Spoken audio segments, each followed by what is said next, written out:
عزیز طلباء و طالبان، السلام علیکم ورحمۃ اللہ وبرکاتہ۔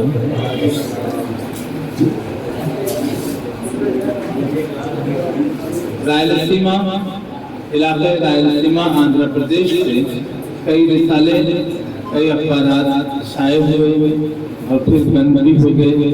اس وقت صورتحال یہ ہے کہ ہماری پوری ریاست آندھرا پردیش سے کوئی بھی اردو کا اخبار باضابطہ شائع نہیں ہوتا۔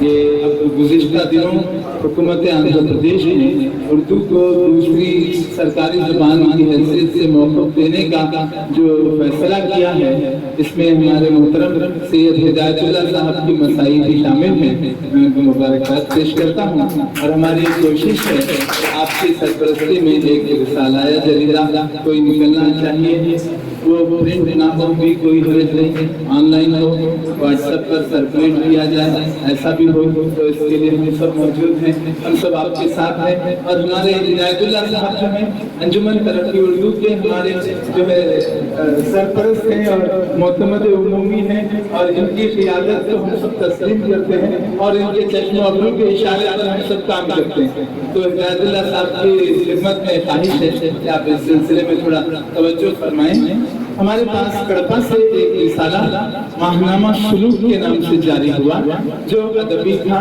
اور نیم مذہبی نوعیت کا تھا۔ تو یہ رسالہ مجدود ہوگی، اس کی اشاعت اور پھر اس کے شمارے نہیں ملتے۔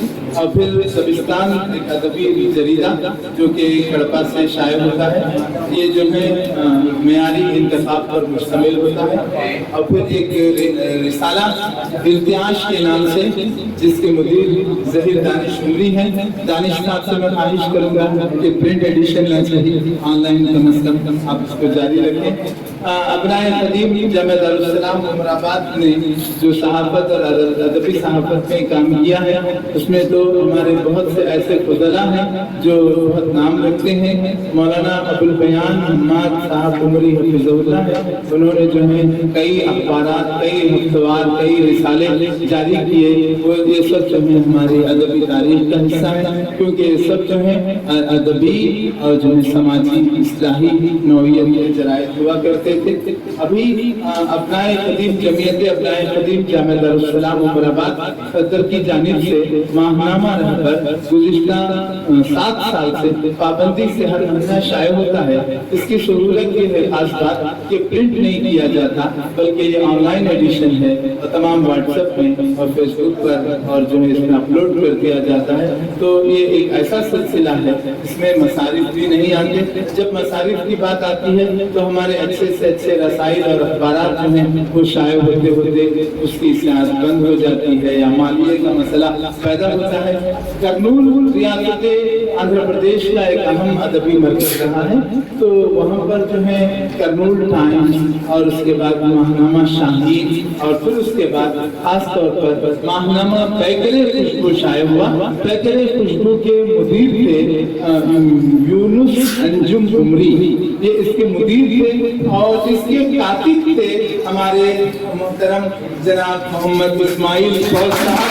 اسماعیل فوج صاحب اس کے کاتب تھے، باضابطہ اتنے سال رسالہ نکلتا رہا۔ اس کی کتابت کی ذمہ داری ان کی تھی اور اس کا سربراہ اور اس کی تزئین جناب ڈاکٹر صدیق ایسی خبر نگری کے ذمہ تھی۔ اور ایک خاص بات یہ ہے کہ اس کی مجلس ادارت میں، مجلس مشاورت میں ڈاکٹر سید وحید کوثر، ڈاکٹر عقیل ہاشمی صاحب اور سوز یسیری صاحب جو ہمارے اسماعیل فوج صاحب کے بہن بھائی ہیں، ان کے استاد سوز یسیری صاحب، خلیل تبسم اور فیصل قمر نگری، نذیر احمد رہبر کرنول کے ایک اہم صحافی ہیں۔ وہ جو ہے کرنول ٹائمز اخبار کے مدیر بھی تھے اور ادبی صحافت میں بھی ان کا نام بہت اہمیت کا حامل ہے۔